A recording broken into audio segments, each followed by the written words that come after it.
Hello guys, so for today's video is pupunta kami ng Haksawan, kaya naman sumakay kami dito sa bus.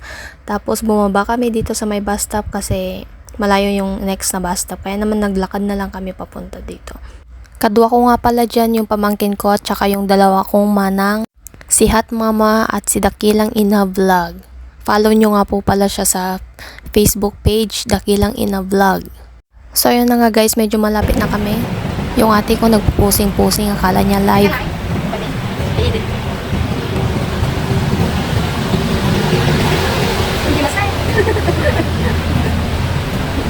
Naiimaso na mare. Tapos nung nakita ko ito, nagkiljap-kiljap yung mga mata ko kasi ang kakapal na gold. Tapos di ko na malayan, nakadano na pala kami. So ito yung red market na sinasabi nila. Ha? Ay, Haksawan pala. Kala ko red market. Bobo.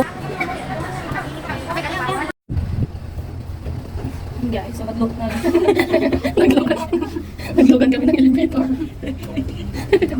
So nandito na kami. Dito lang pala yung ukay-ukayan nila. Ay, doon kaya. Sumurot kami ganun. So dito ka makakakita ng mga nalalaka na ano. Madbado, ganun. Mga nalaka na bag. Ito, bagay kay Amber. Purple Amber. Ay, may nagatang ka na Amber. What to pensions? Nainte.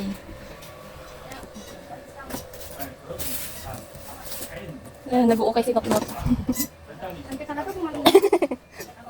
Medyo may isa. Baka may sa box man ticket.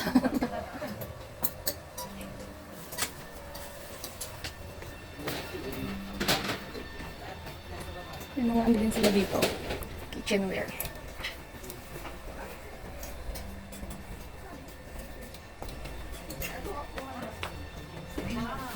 Tapos ito, bigas yata.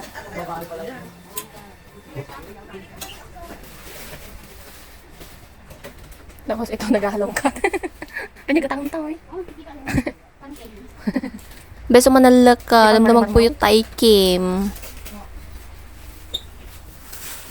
So ayun guys, nung napunta ako dito sa gilid, may nakita akong stand ng cellphone. Ayan guys, ukay-ukay yan ah. So tinignan ko yung presyo is 25 MOP, kaya naman bibilhin ko na. So yun guys, lumabas na kami at nabili ko nga itong stand ng cellphone ko. Tsaka naman kami nagpunta dito sa may market, ayan. So dyan ako namamalengke dati nung dyan pa kami tumira. Kasi walking distance lang sa bahay.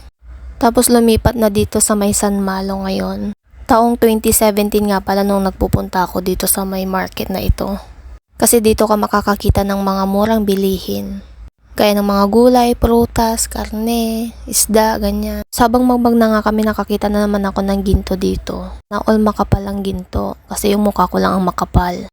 Tapos yun, after namin gumatang, kaya naman umuwi na kami. Dito nga pala kami nagna sa may shortcut papuntang San Malo. Kami mga prutas pa dyan sa igit-igit. Tapos nakarating na kami dito sa may San Malo. Kaya naman ang dami na namang turista. Kaya na naman makakaangot ka na naman ng masasamang anglit dito. Pabangas ka na lang bigla kasi ang dami mong nakasalubong na pugot dito. Tapos naisipan naming wag mo nang umuwi. Kaya naman naghanap kami dito ng ATM machine na pwedeng pag-withdrawhan. Tapos nag-withdraw na ako dyan. Pero secret lang kung magkano. Basta may pambili lang ng Jollibee, okay na. Kasi gusto daw nila kumain sa Jollibee ngayon kasi masarap. Kaya naman nakarating na kami dito sa may Jollibee at nag-order na kami ng ate ko. Tapos habang nag-aantay kami, binidyo ko lang yung Jollibee dito. Ang pinagkaiba lang is yung sulat. Tapos tinawag na kami para kuhanin namin yung order. Kaya naman binidyohan ko na lang yung pagkain namin. Tapos kami nag-video na rin. Akala nila selfie pero video pala. Kaya naman nag-isam sila, umisam ka man biyag ko. Gimas isam ni manang ko ha. Tapos ako naman sinimulan ko na ang magngat-ngat. Una sinuot ko muna yung gloves para hindi mapunta sa chicken yung dumi ng kamay ko. Tsaka ko na kinitaban yung manok. Unang kitab ko palang lasang-lasa ko na agad yung sarap ng manok. Tapos sobrang juicy pa, ang sarap talaga mag-inapoy pag ganito kasarap. Tapos trinay ko rin isawsaw yung manok sa gravy. Dumoble yung sarap. After ko pala kumain, nilapog ko na rin itong sundae para naman makauwi na kami. Pero mali pala ako, hindi pa pala sila tapos kumain kaya naman hanggang dito na lang. Bye guys!